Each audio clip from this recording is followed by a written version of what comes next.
This is the story they never wanted you to hear. The story of the most sophisticated, most secret, covert operation in history. Just think about that for a second. What if everything you've been told about Silicon Valley is a lie? What if the very tools that were supposed to connect us, to empower us, were actually designed from the ground up by the people who want to watch our every move? Okay, so to really get how deep this whole thing goes, we have to rewind. We got to go back to the very beginning. And let me tell you, it is not the story you know. Forget the myths about a couple of guys in a garage. The real story is a lot darker. So picture this. It's the Cold War. The US is locked into this high-stakes tech race with the Soviet Union. They had to win.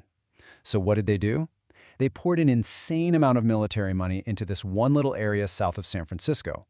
And the companies that popped up, you know, the legendary names like HP and Intel, they weren't just scrappy startups. No way. They were, for all intents and purposes, defense contractors from day one. Their seed money wasn't from venture capitalists. It was from the Pentagon.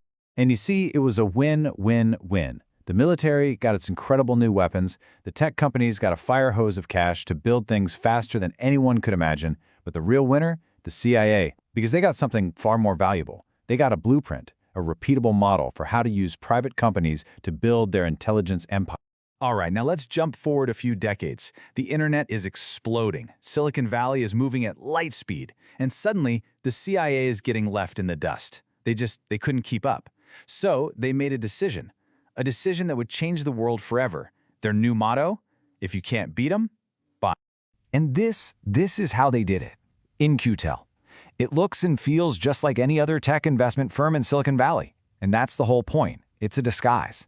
But make no mistake, this is the CIA's very own venture capital fund. Its mission? Find the hottest new tech, fund it, steer it, and then turn it into a weapon for spies. So you're probably asking, how does a CIA-backed fund even compete? Well, they don't play fair. They offer a deal no startup can refuse. You get instant government contracts. You get a guaranteed first customer, the entire U.S. intelligence community. You get access nobody else has. And then there's the halo effect. The second In-Q-Tel invests in you, it's like a signal to Wall Street, and suddenly billions in private money come flooding in. They're not just picking winners, they're making winners. They're steering the entire river of innovation. And if you want to see the result, the poster child for this entire operation, look no further than Palantir. In-Q-Tel got in early. They nurtured it, they funded it, and they helped build it into the multi-billion-dollar surveillance machine it is today. Its software is now the gold standard for spy agencies all over the world, letting them sift through mountains of data like never before. But creating new spy tech companies, that was just phase one. Phase two was even more ambitious, co-opting the giants that were already dominating our lives. And this is where the story takes a truly terrifying turn. All thanks to one man, Edward Snowden.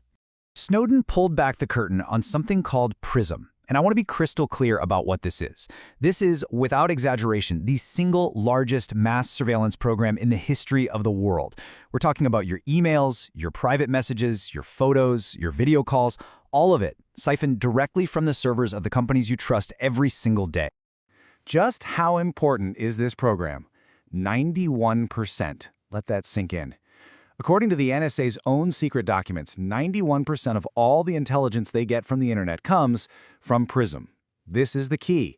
It's not that the spies are using the tech companies have become the spy agency.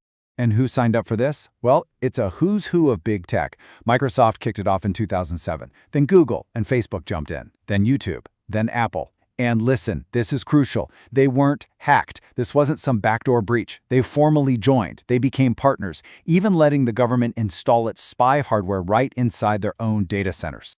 Okay, so they have this massive fire hose of our data. But what happens when that's not enough? What happens when they want to get personal?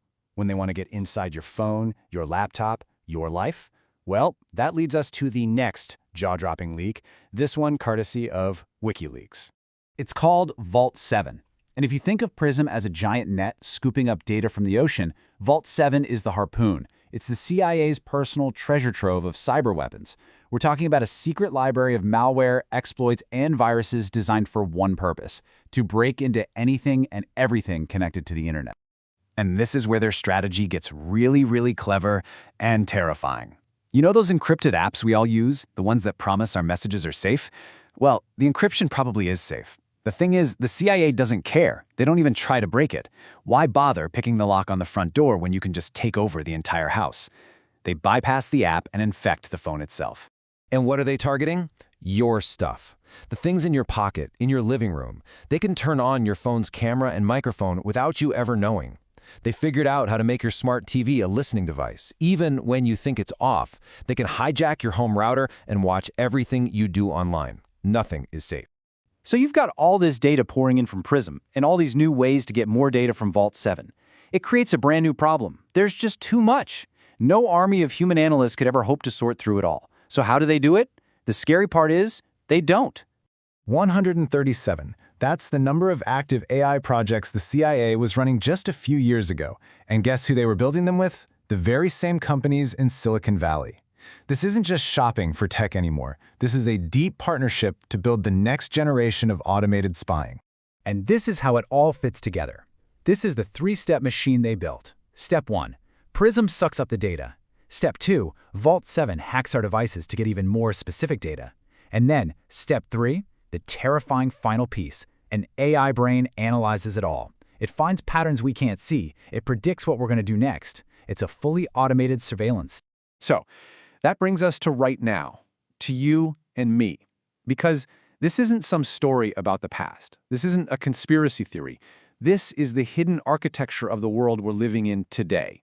And it leaves us with a choice. The single most important thing to understand is this. None of this happened by accident. It was all designed. It was engineered piece by piece over decades. And you're not just watching it happen. You're in it. You are the product. You are the data that fuels the entire machine. So now that you know, now that you see how the system was built and how it works, there's really only one question left. What are you going to do about it?